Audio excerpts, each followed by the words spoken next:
une employée d'hôtel répondit à un appel en néerlandais devant un milliardaire. Le lendemain, toute sa vie bascula. Le téléphone de Zoé vibra alors qu'elle nettoyait le sol impeccable du hall luxueux du Grand Plaza Hotel. Normalement, elle n'aurait jamais répondu. Règle numéro 1 imposée par la direction, aucun appel personnel pendant les heures de service, surtout pour le personnel d'entretien. Mais ce numéro, elle le connaissait. C'était l'université. Après 6 tentatives infructueuses pour obtenir une bourse afin de poursuivre un master en linguistique, cet appel représentait peut-être sa dernière chance. Une seconde, murmura-t-elle en se glissant derrière une colonne de marbre décorée de motifs anciens. À cet instant précis, sans qu'elle ne le sache encore, sa vie changea à jamais. Zoé Johnson, répondit-elle à voix basse. La voix à l'autre bout du fil parlait un néerlandais parfait. C'était le professeur Van Ashton, de l'université d'Amsterdam. Sans hésiter, Zoé répondit dans la même langue. Sa prononciation était fluide, naturelle. Ils échangèrent sur sa candidature, son parcours académique et le programme international. Zoé expliqua avec inquiétude que sa lettre de motivation semblait ne pas être arrivée à temps. Puis, soudain, le silence. Elle leva les yeux. À quelques mètres d'elle se tenait Richard Coleman, le propriétaire milliardaire de la chaîne hôtelière. Il la regardait, immobile, visiblement surpris. À ses côtés, la manager Richard observait la scène, le visage tendu. Zoé sentit son cœur s'emballer. « Je dois vous laisser, je vous rappellerai plus tard », dit-elle avant de raccrocher. Johnson. Dans mon bureau. Maintenant. La voix sèche de la manager résonna dans tout le hall. Le trajet jusqu'au petit bureau administratif du sous-sol lui sembla interminable. Chaque marche descendue pesait plus lourd que la précédente. Zoé sentait les regards de ses collègues. Certains pleins de compassion. D'autres à peine capables de cacher une satisfaction silencieuse. À 29 ans, elle était la seule du service d'entretien à posséder un diplôme universitaire. Vous connaissez les règles, Johnson. Aucun téléphone pendant le service.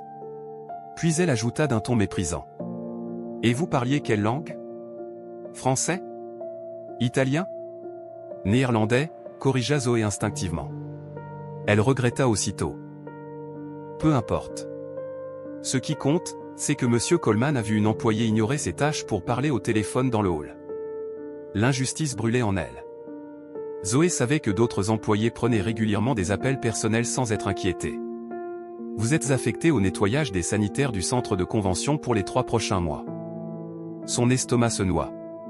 Le centre de convention signifiait des doubles équipes, aucun paiement d'heures supplémentaires, et un travail bien plus éprouvant. Vous pouvez disposer. Et estimez-vous heureuse de ne pas être renvoyée.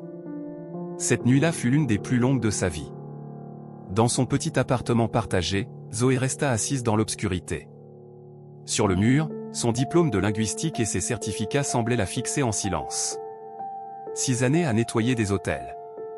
6 années à économiser. 6 années à envoyer des candidatures restées sans réponse.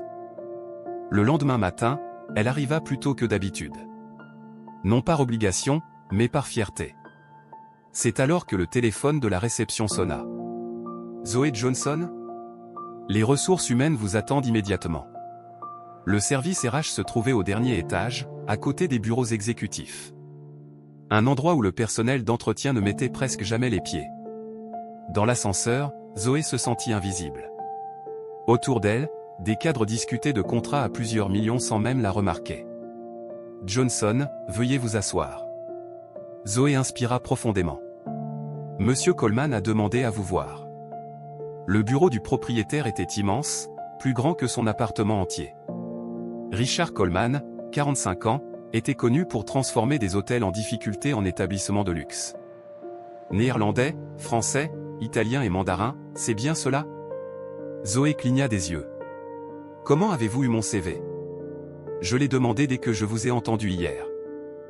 Diplômé avec mention en linguistique, 6 langues parlées couramment, et employé au nettoyage depuis 6 ans. Zoé resta silencieuse. Demain commence une conférence internationale avec des dirigeants néerlandais et chinois. J'ai besoin de quelqu'un qui maîtrise parfaitement ces langues. Et vous voulez que je nettoie leur chambre? Demanda-t-elle ironiquement. Coleman sourit. Non. Je veux que vous soyez coordinatrice des relations internationales pour l'événement. Temporairement. Salaire, 5 000 $ par semaine, à partir d'aujourd'hui. Zoé eut l'impression que le sol se dérobait sous ses pieds. Pourquoi moi? Parce que vous avez les compétences exactes. Et parce que je soupçonne que quelque chose ne fonctionne pas correctement ici. La conférence débuta. Zoé se déplaçait parmi les dirigeants internationaux avec une aisance remarquable, passant d'une langue à l'autre sans effort. Rapidement, elle remarqua des erreurs graves dans les documents officiels. Des traductions approximatives, parfois inadaptées. Elle corrigea tout. « Comment avez-vous su ?» demanda Coleman. « La langue n'est pas qu'une question de mots. C'est une question de contexte et de précision. » Plus les heures passaient, plus certaines personnes devenaient nerveuses. Zoé découvrit que les contrats de traduction externalisés étaient surévalués et confiés à des prestataires peu qualifiés, choisis sans vérification. Tout était documenté. Le 4e jour, tout éclata. Les incohérences furent révélées devant les partenaires internationaux. Une réunion d'urgence fut convoquée. Dans l'auditorium, Richard Coleman prit la parole. « Aujourd'hui, nous avons mis au jour un système de mauvaise gestion qui a coûté des millions à cette entreprise.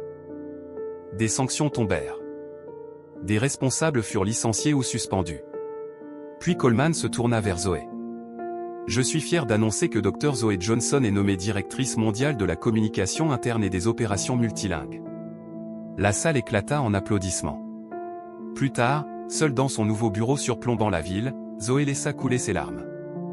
Pas de tristesse, mais un profond soulagement.